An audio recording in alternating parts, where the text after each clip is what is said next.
I'm Dominika and I'm coming from Poland and I'm studying right now third year of psychology.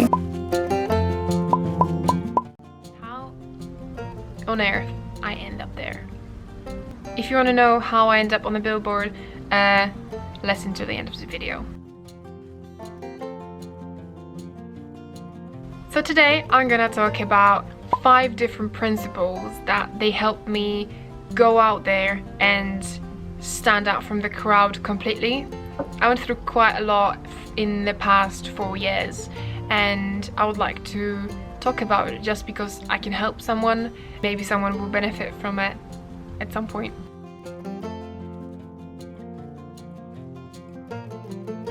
You have to know that everyone is different. If you want to follow what I followed, you have to consult with yourself if that's right for you. I don't want to tell you what to do and then if you're gonna do it and it's not gonna work, you're gonna blame me. It's about reading yourself, it's about knowing yourself to the point that you will finally find your own path instead of listening to other people talking on YouTube what to do with your life. You need to find your own path. So no matter what I'm gonna say, you have to listen to yourself first, and then if you decide that the rules are useful, use them and see how they're gonna go.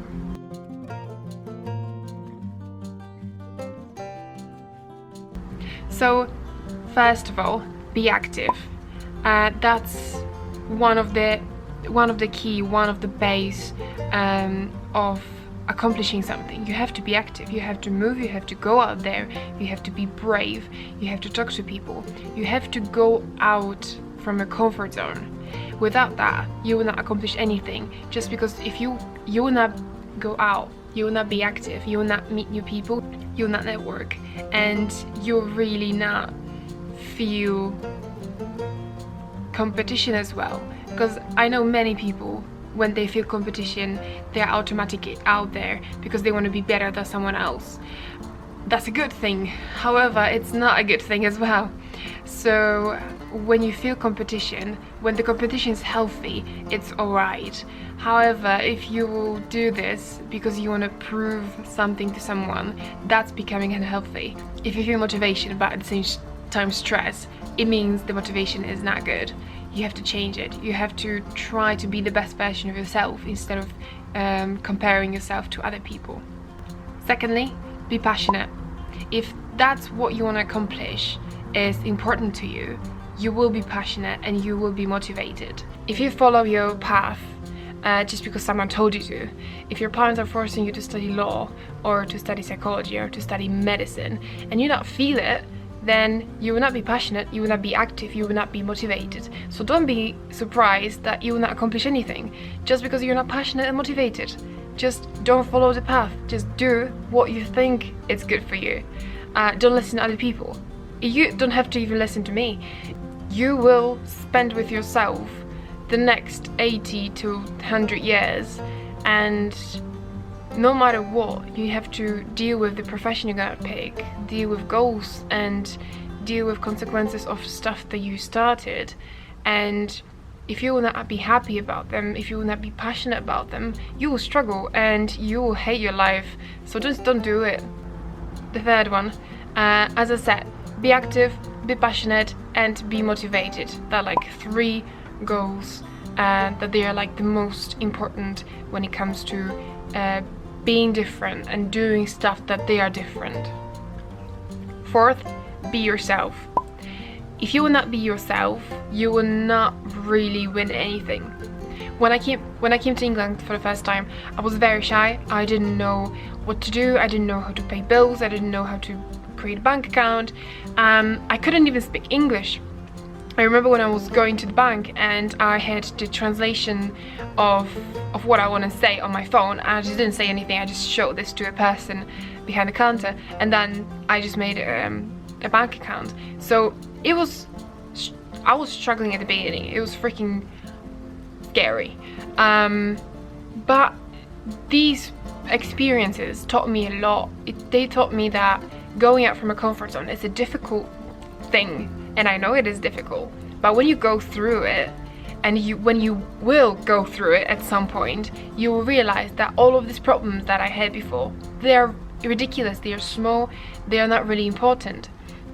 So that's the key of going out from a comfort zone. If you're from a different country, go and speak to other people, just try to learn English, try to go out and do internships, or try to go to a different country, or just challenge yourself, try different food, just try anything new.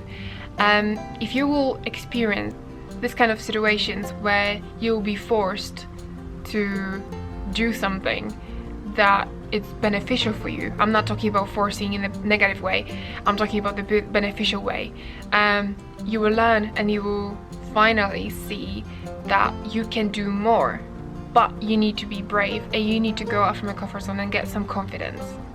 And the fifth one, the most important, take care of yourself. As I said, be active, be motivated, be passionate. It's alright to be that way. But if you will not take care of yourself, you will not accomplish anything. You can go for 3 years doing stuff and never taking care of yourself. Of course you can, but at the end, your body will tell you, I need to relax, I need to stop, and it's gonna hit you. Something's gonna hit you, if it's this illness, if it's pain, struggles, or stiffness, muscle stiffness, or is it headaches or migraines, something. Your body will shout at you, telling you that you didn't take a break. And I've experienced that during my 3 years of university. It was pleasant for me because first year I was on this adrenaline rush of, I don't know the language, I need to learn, I need to pass my exams, I need to go through the university, and I really didn't take care of myself whatsoever. Second year was quite similar, so I learned English quite a bit and I could improve myself, and I found that by knowing people I can do more. It was amazing. I was out there, I was doing stuff, I was passing, I was doing my assignments, I was going to lectures, I was working as well. But you know what? Second year was the time when I started to have some health issues, and they were terrible. I had muscle stiffness, I had headaches, I was dizzy all the time, I couldn't sleep. I was starting to feel the pressure that I put on myself from first year and the second year, and it wasn't healthy. I didn't realize at that time that I have to stop, or I have to minimize my doing stuff. So I went into third year, and I was doing my dissertation. I was thriving, I loved my dissertation topic, I had participants coming in. Again, I didn't take care of myself. That time I was trying to take care of myself, so when I had terrible health issues, I went back home and did blood tests, did all of this stuff, of the tests that I could possibly do to figure out what's wrong with me, because I genuinely thought there's something wrong with me. And then I figured out that I've got a psychosomatic disorder just because of the stress I experienced in my first year, and oh my god, it changed my life. Just because I realized that it might not be physical, but it can be mental as well. So all of the adrenaline and pressure and stress that I put on myself in first and second year, it just came out with like the power of like thunder, hit me exactly at the spot when I was the most vulnerable, when I was doing my dissertation, when I was very mentally low as well, just because of the overworked. It was difficult. And then I decided to go to do my master's, and there was a time when I started to do stuff for myself, and I realized that taking care of yourself, it's a must-have. It's just a base for literally everyone, for everything, for everyone who is doing anything in life. Even if you're at home doing nothing, you still have to take care of yourself. We are taking health for granted so much. So in summary, what I said earlier, you have to be active if you want to achieve something, and you have to be motivated and passionate about what you're doing. I was very much passionate about promoting university because I love the university, and I cannot promote something that I'm not proud of. That's why I became a face of University of Bedfordshire. That's why I'm on Billboard right now. That's why I'm recording videos for University of Bedfordshire. That's why I'm a career advisor for Study in England for Oxford and Company. That's why I'm doing stuff, because I am passionate about it and I really love it. So if you want to achieve something, as I said, be active and go out there. But if you're out there, everyone knows you and they will appreciate your work at the end. They will. So just to remind you, do stuff, be active, don't overwork yourself as well. Know your limits, but again, know yourself. If you feel like lazy, it's not just because you're tired, or you might be just because, you know, you have to know yourself. If you feel like you're tired, you need to think, is it because I'm lazy, or is it because I'm overworked and I really have to take a rest? So if you had a really productive week and you feel really dead on Saturday or Sunday and you feel like not doing anything, just don't do anything. This is also productive, just because you're letting your body to relax and calm down.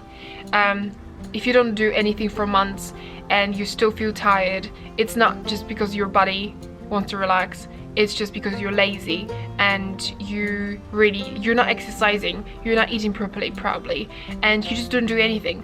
Then you have to go out and do stuff, even though you don't want it, because your body got used to it. If you will get used to laziness, you'll be lazy for the rest of your life. But if you will be the active person, you will be active anytime. In conclusion, be yourself, go out there and do stuff. Don't be scared to accept a new job. Don't be scared to apply for new volunteering or internship or placement. Go out from your comfort zone, go out abroad, travel, eat new food, meet new people. All of these stuff will nourish you and will help you to network with people, really important people as well. Go out there and do stuff. Do not be lazy. Remember that your thoughts influence your emotions and behaviors. If your thoughts are like, oh, I'm lazy and you know, my siblings are better than me, then your thoughts will never be good and your emotions will never change. You have to change your thinking. If you have any questions about this or about books that I would recommend or anything, comment me down below and let me know what you think. If you have any feedback about these videos, let me know as well, because I'm still learning. So thank you guys for listening. Hope you will be active. Hope you will be out there. Share with me any thoughts you have about your achievements. What do you want to achieve in this 2020? Maybe your goals or anything. Let's share our thoughts and let's spread the positivity. So thank you guys for watching, and I'll see you next video. Bye!